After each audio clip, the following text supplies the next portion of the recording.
आजची आपली रेसिपी आहे साबुदाणा खिचडी। आता खिचडी बनवण्यासाठी लागणारे हे सर्व साहित्य, भिजवलेला साबुदाणा जो आपण रात्री भिजवून ठेवायचा आहे किंवा भिजवायला त्याला 6 ते 7 तास ठेवायचा आहे। उकडलेला बटाटा हा उकडून घेतला तरी चालतो, फोडणीत घातला कच्चा बटाटा तरी चालतो, फक्त थोडा वेळ जास्त जातो।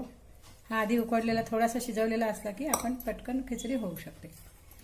ही मिरची, जिरं, मीठ, दाण्याचा कूट आपल्या आवडीप्रमाणे, तूप आणि हे आलं मी घालते खिचडीमध्ये। तुम्हाला आवडत असेल तर आलं घाला। काही उपासाला आलं कोथिंबीर असं खात नाहीत, मग त्याने ते स्किप करावं।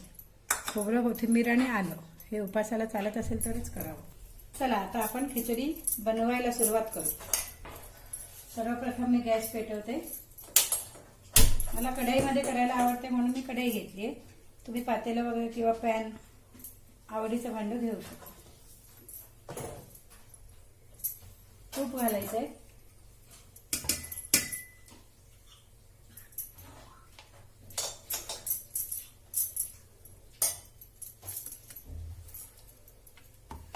आपलं तूप तापलं की त्याच्यामध्ये आपल्याला जिरं घालायचं।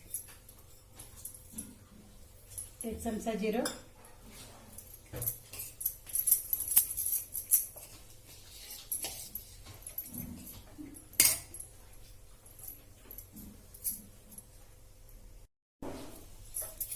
आता आपलं जिरं हे बघा हे तडतडलेलं आहे।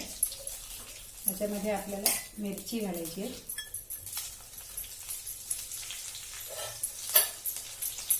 मिरची तडतडली, दाण्याचा कूट। मला वाटतं तुपात मिरची आधी घातल्यामुळे त्याला छान आतून तिखटपणा येत असेल आणि सुगंधही चांगला आहे, खमंगपणा येतो त्याला।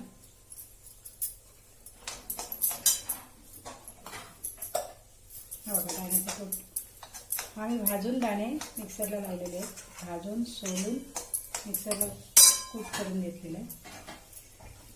हे बटाटे आपण कच्चे जर घालायचे असेल तर आपण हे कच्चे बटाटे घातल्यानंतर त्याच्यावर एक झाकण टाकून त्याला एक वाफ आणायची आहे। आणि हा बटाटा मी थोडासा बघा शिजवून घेतलेला आहे, त्यामुळे आता खिचडीला आपल्याला वेळ खूप कमी लागतो।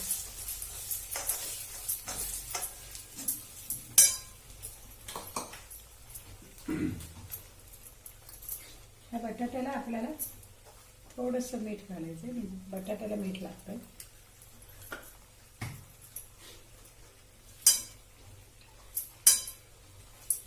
हा बटाटा कमी अधिक ज्याला जसा आवडेल तसा आपण घेतो, पण जनरली 1 वाटी जर आपण खिचडी करायची तर एक छोटा बटाटा एक किंवा मोठा असेल तर अर्धा बटाटा। म्हणजे जर खिचडी पटापट बनवून हवी असेल तर बटाटा आधी शिजवून ठेवला तर आपला थोडा वेळ वाचेल, बरोबर? म्हणजे आपण जेव्हा इतर काही करतो, खिचडीची तयारी करायला लागतो, तेव्हा जर बटाटा कापून गॅसवर ठेवलेला असला तर आपला बटाटा तिथपर्यंत एक बटाट्याला वाफ आलेली असते।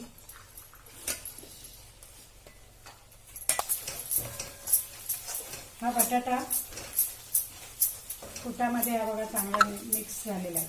आता आपण साबुदाणा घालू।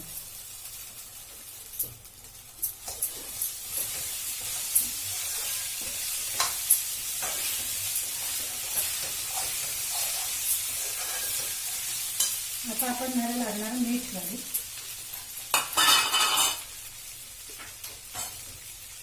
मगाशी बटाट्याला थोडंसं मीठ घातलेलं आहे ना, त्या अंदाजाने आपण पुन्हा मीठ टाकायचं आहे।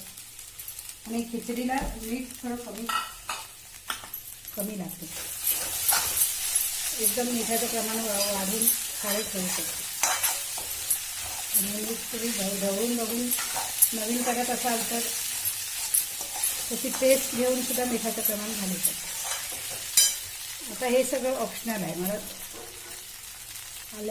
आल्याचा स्वाद आवडतो आणि कोथिंबीर खोबरं हे आवडतं, त्यामुळे मी कोथिंबीर खोबरं ही खिचडीला एक वाफ आली की घालणार।